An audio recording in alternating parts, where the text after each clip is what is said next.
Hey everyone, and welcome back. So today we are diving into something a little on the spooky side, you Oh, know? fun. Yeah. The 2023 remake of Children of the Corn. So we're going to be looking at how this new version kind of goes off the rails from Stephen King's story Right. and the classic adaptations. But this is not just a simple remake. Yeah. It really flips the script and makes you wonder, like, who are the real monsters here? So Yeah. get ready, because we're about to uncover some pretty fascinating stuff about this new movie. You got that right. Mm. What really got me about this remake is how it kind of like turns everything inward, you know? Oh, yeah. It focuses on the community itself. Hmm. We're not watching some outsiders, stumble into this town run by kids. Right, right. This time, it's all about the kids rebelling, like from the inside out. Yeah, and that changes the whole feeling of it, doesn't it? Oh, absolutely. It's like more claustrophobic, there's no escape. Yeah, exactly. Because the danger's coming from, like, within the community. Mhm. But speaking of things that feel different, I was really surprised to actually see He Who Walks Behind the Rose, like, on screen Oh, yeah. in the original movie, and the story. That ambiguity was so scary. It was. What do you think about that choice? I mean, it's definitely a bold choice, and it's, got people talking. Yeah. I think leaving things to the imagination can be really, really effective in horror. Oh, totally. It lets our own fears kind of fill in the blanks. Right. Yeah. But when you try to show something visually that's supposed to be like this abstract force, Yeah. it can be risky. Right. And maybe it didn't quite work for everyone in this case. I can see that. Like, Yeah. how do you even show something that's more of an idea, a force of nature? Exactly. But, while we're talking about bold choices, Okay. let's talk about Eden. Oh, yeah. I mean, she is completely different from Isaac and Malachi from the '84 film. Absolutely. She's complex. You even feel kind of bad for her sometimes. But she's still terrifying. Yeah. Do you think she adds, like, a new layer to the whole Children of the Corn story? Oh, absolutely. She's not just some follower. Right. She's a leader who's driven by pain, Mm-hmm. and she wants revenge. Okay. And her charisma makes her even more dangerous. Oh, for sure. This makes us ask, like, are these kids actually evil, or are they just, a product of a system that's failed them? Right. Eden's complexity as a villain, it's almost Shakespearean. Whoa, okay. She reminds me of Lady Macbeth, Oh, interesting. this young woman driven to do awful things by forces that seem to be beyond her control. That's a really cool comparison. Yeah. It's like, it's not just a horror movie anymore, There's Right. like social commentary woven into this. For sure. We've got the environmental horror with the poisoned corn. It's like symbolizing the decay of the community. Yeah. And then there's this rebellion against the older generation, Right. which feels very relevant to a lot of youth movements happening today. Exactly. It connects to, like, our deepest fears. Oh, yeah. Climate change, society breaking down. Yeah.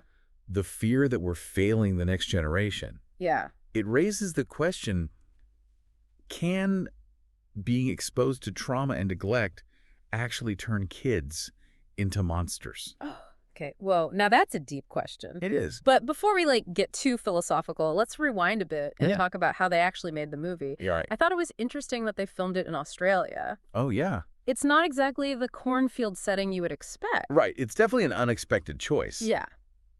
But it does give the visuals a kind of otherworldly quality. Yeah, I can see that.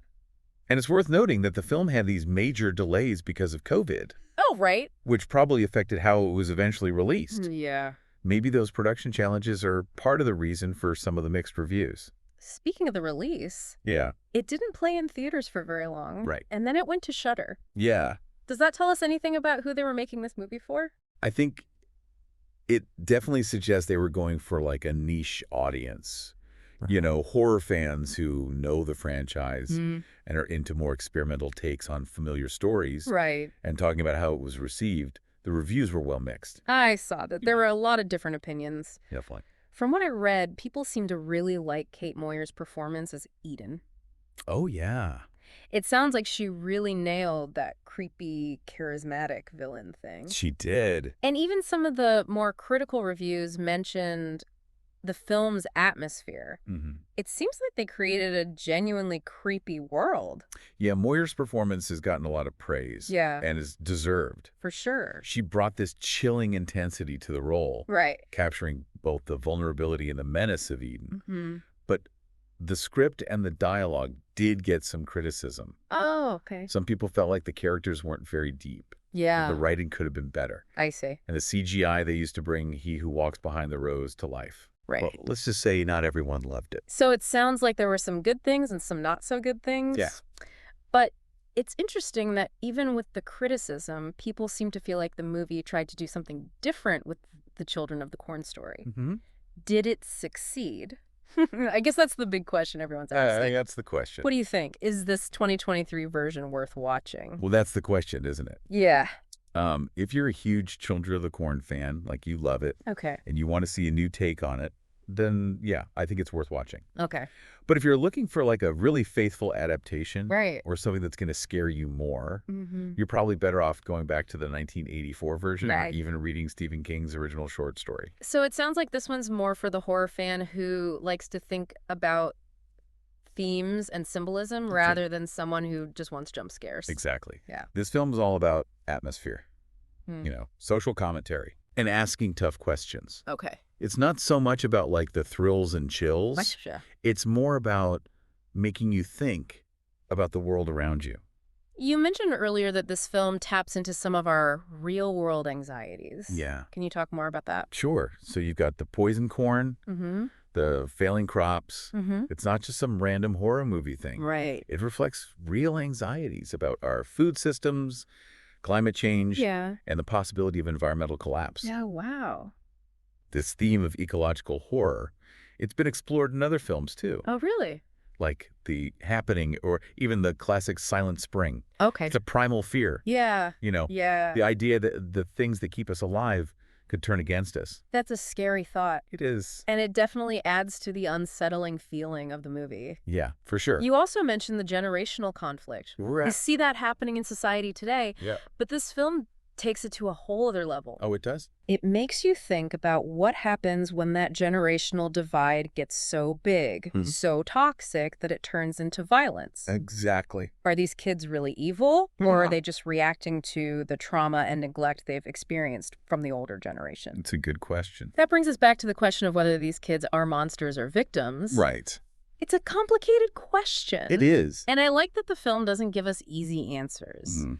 What do you think? Is there a clear line between good and evil in this story? I don't think so. Oh, And that's what makes this film more than just your typical horror movie. okay. It makes us look beyond those simple labels of good and bad Yeah. and think about how complex human behavior can be, especially in extreme situations. Right. The film suggests that when people, especially children, are deprived of basic needs Mhm. and exposed to constant trauma, Yeah. they become easy to manipulate Right. and drawn to extreme ideas. And Eden is like the embodiment of that manipulation. She's both a product of this broken system and someone who takes advantage of other people's vulnerability. Right. It's like she shows how power dynamics work in the real world, Exactly. how those in authority can use their power for good or for bad. Yeah, that's a really important point. Yeah. Eden's power over the other kids. Mm-hmm. It's not just about supernatural stuff. Right. It's about understanding and using people's needs and fears against them. Oh, wow. That's a skill that can be used for good or evil. Okay. And in this case, Eden chooses a dark path. Her character is so interesting. It brings up so many questions. It does. I'm also curious about how this remake handles the religious aspects of the story. Okay. The original was all about blind faith and fanaticism. Yeah. Does this version explore those themes too? It does, Mm-hmm. but in a more subtle way. Okay. Well, he who walks behind the rose is still shown as a supernatural being. Right.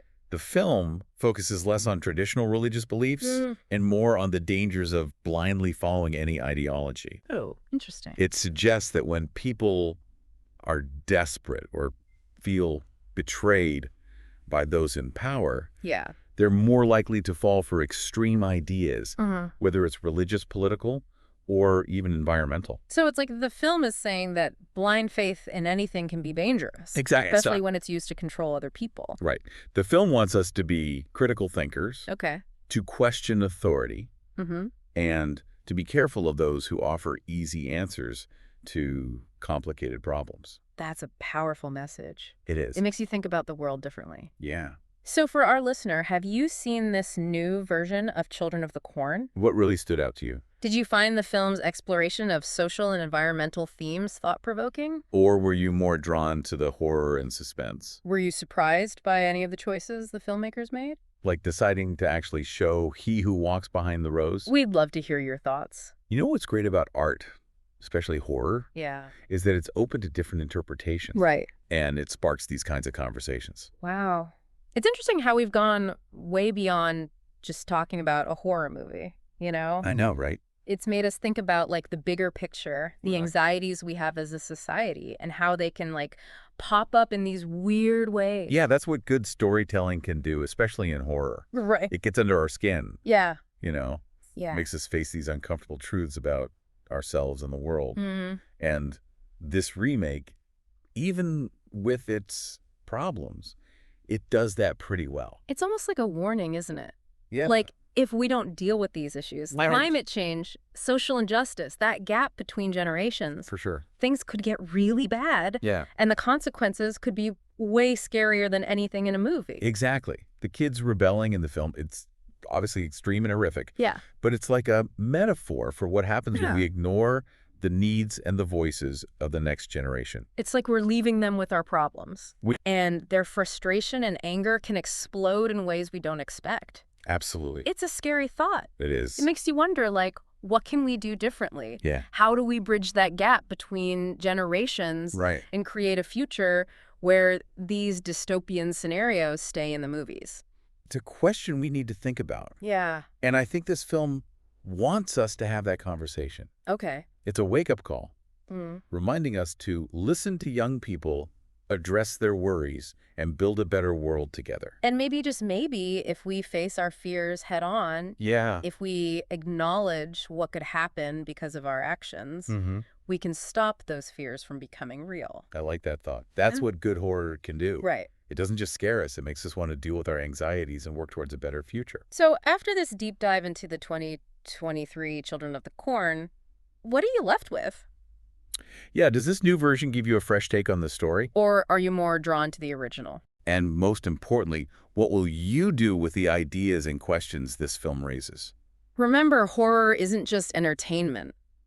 It could be a force for change, Right. a mirror showing our deepest fears, Yeah. a call to action to create a better world. We'd love to hear your thoughts. Yeah, connect with us on social media and share your take on this reimagined horror classic. Until next time, stay curious, keep exploring, and never stop questioning the world around you.